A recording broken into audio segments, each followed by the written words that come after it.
Hey everybody, Who's Your Jedi here with another review for you. This time I'm talking the movie X-Men Apocalypse. And first I'm just going to kind of talk about the movie in general. Then I'm just going to go into some spoilers. There are a few things from the movie that I do want to talk about, but the majority of this I'm going to keep spoiler free. So let's just get into it. Now, what I like most about this movie is that they don't hold back with the fact that Apocalypse is a really, really hammy villain. I mean, if you've read him in the comics or if you remember him from the old TV show from the '90s, which is what got me into X-Men, he, I mean, he's really very fun in that very hammy sort of way, and they don't try to tone him down. They just let Apocalypse go whole hog with his crazy speeches and all of that, with his crazy powers, and I mean, they really don't hold back. And even after watching it for a little while, you forget very quickly that he looks suspiciously like Ivan Ooze from the old Mighty Morphin Power Rangers movie, which is a real testament to Oscar Isaacs, who is really obviously having quite a bit of fun with this. Now, of course, we also get introduced to a whole bunch of new characters. Probably most notably Sophie Turner as Jean Grey, and what I really like about this movie is that everybody kind of has their little moments to shine. Everybody has their little moments of getting to do something cool. And they do have, a pretty big cast, and that's a real juggling act. One of the things that I did kind of dislike about the movie is that it didn't really feel like there was any sort of a central character. But, in an ensemble movie like this, again, you kind of have to just let everybody have their little moments and just try to balance it out as best you can. And that's what the movie does. And while it's not a perfect solution, in situations like this, you just kind of have to do the best that you can. And this movie, I think, does a very good job of, again, letting everybody have some really seriously cool, having some cool moments. I kind of wish we'd gotten a little bit more of Nightcrawler. He's a pretty fun character, and just sort of his very a flock of seagulls haircut, wearing the Thriller jacket. There was just so much more I felt they could have done with him. Um, but okay, we'll let that slide. Uh, Going back to Sophie Turner as Jean Grey, when going into this movie, I was really worried that I was just gonna just look at her and constantly see Sansa Stark, but she falls into the role really easily, and that kind of faded away from me after her being in the role for a few minutes. It's sort of it's kind of honestly the opposite of whatever happens when I watch any movie with Tom Cruise in it. I can't see any sort of character there. All I see is like Tom Cruise is doing this, Tom Cruise is doing that, and so let's see. The two, even though the movie doesn't really seem to have a central character or characters, Magneto and Professor X continue to really be the most in-depth characters given the most depth in this movie. I mean, this movie really does continue that uh, tradition of showing both the very good and very bad sides of Magneto. I mean, he's a terribly conflicted person, and Professor Xavier as the extremely compassionate person who's willing to sort of stand up for people. Again, that continues. Um, I can't remember the actress's name, but the lady that plays Storm, she does a really nice job. Again, Storm is a great character, and I wish that she'd been given a little bit more to do in this movie. But their take on Storm, particularly with the Mohawk version from the '80s, again, the Mohawk is a little bit toned down, but I always thought the Mohawk in the comics was a little overdone. But it's a nice interpretation of the character. The visuals with her are fantastic. It really feels like what I always wanted from Storm in the movies. I also have to say I liked Angel's Angel Rock and the Billy Idol look. That was pretty cool. Mystique also gets excuse me.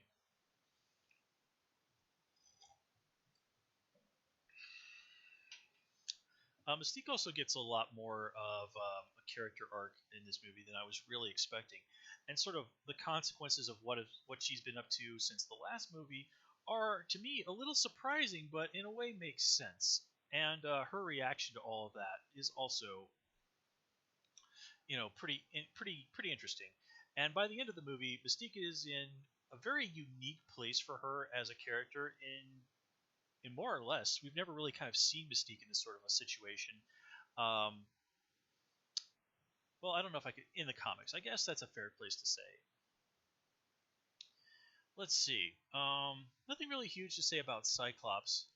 Um, this movie does sort of suffer from the problem of it's very obvious. It's sort of like, hey, these characters like Mystique and Professor X and all this are probably supposed to be somewhere in the neighborhood of, let's see, in their like 40s at some point, and there's just no way that they look that their proper age. I mean, Professor Xavier even briefly says when he sees Moira McTaggart, she hasn't aged a day, and well, yeah, she's aged a couple of years, but she's clearly not aged 20 years since the 1960s.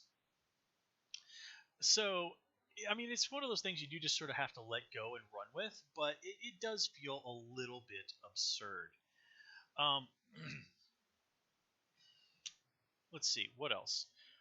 We get to see more Quicksilver in this movie, and yeah, Quicksilver is great. He's a lot stronger as a character in this movie than he was last time around.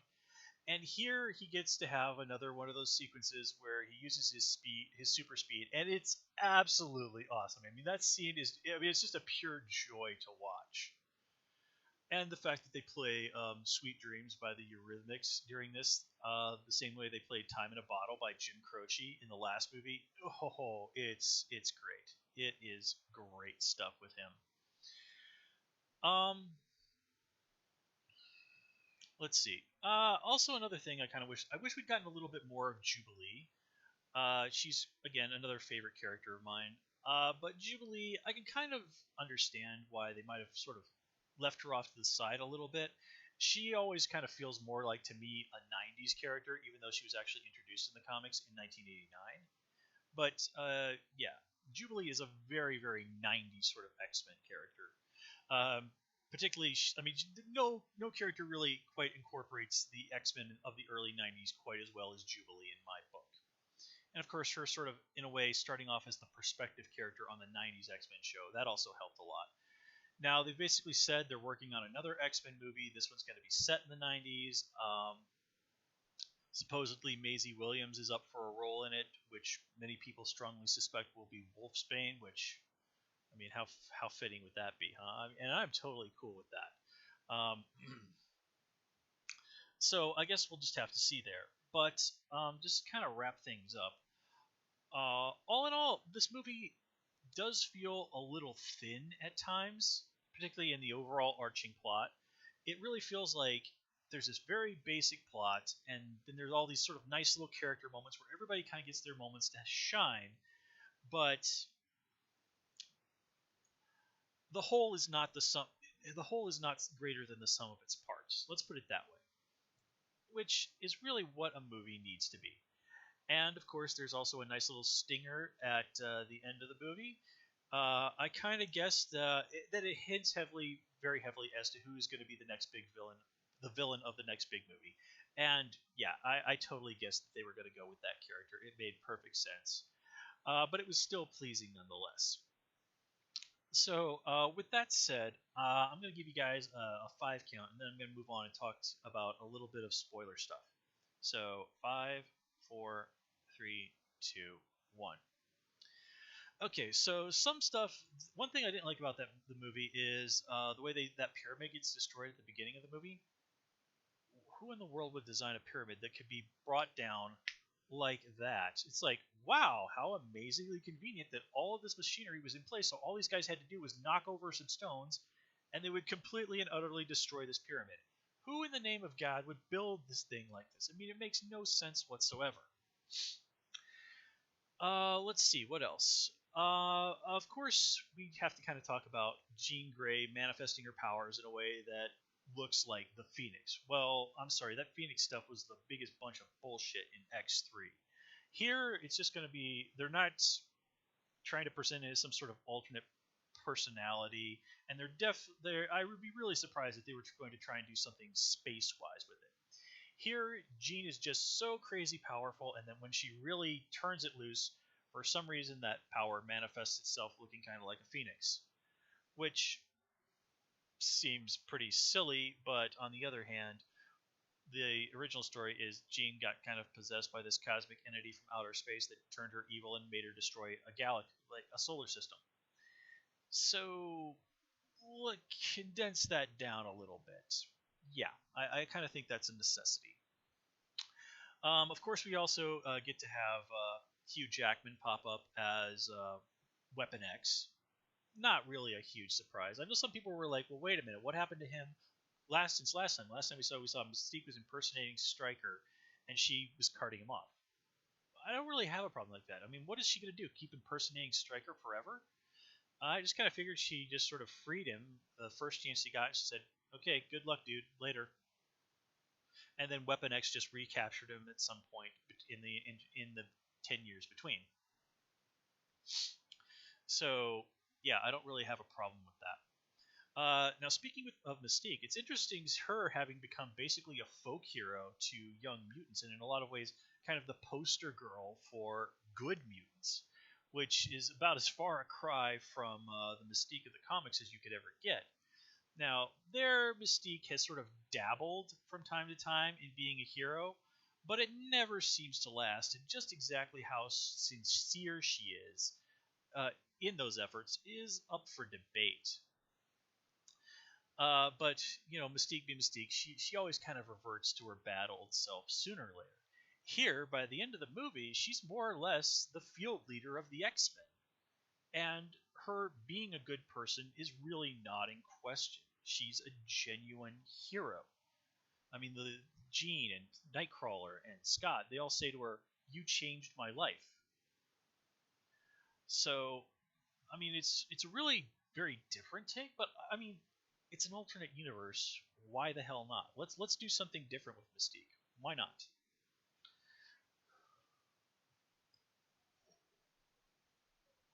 Um, Now, as for the stuff, another thing I didn't like in regards to the Horsemen.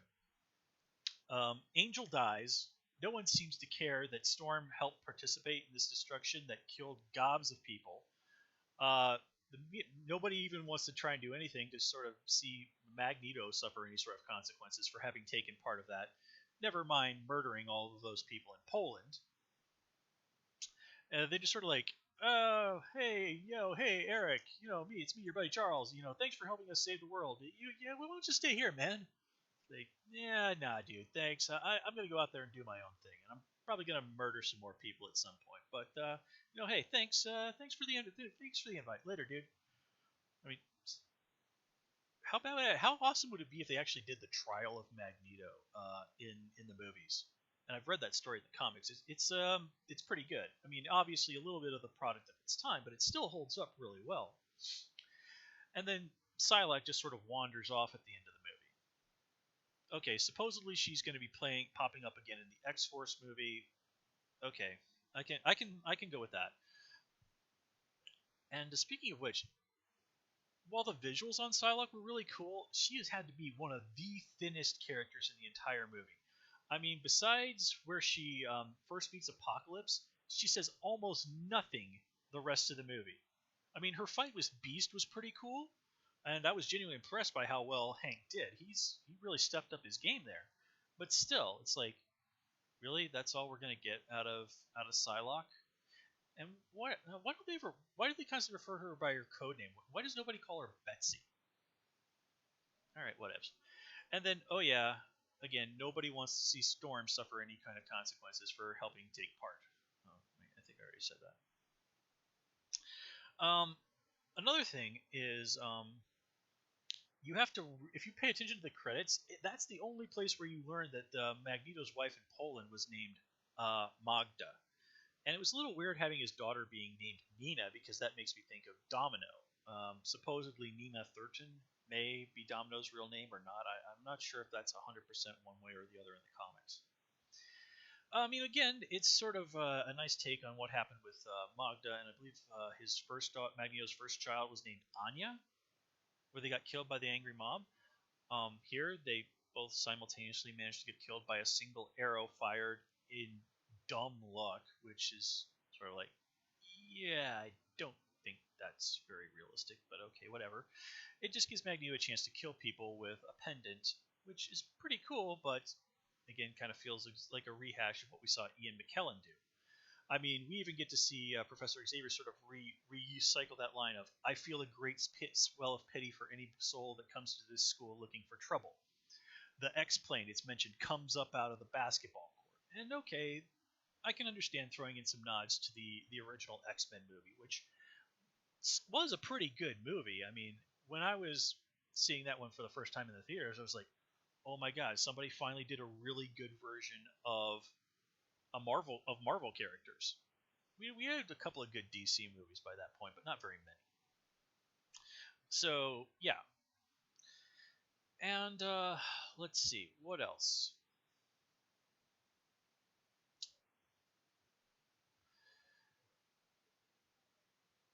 Hmm.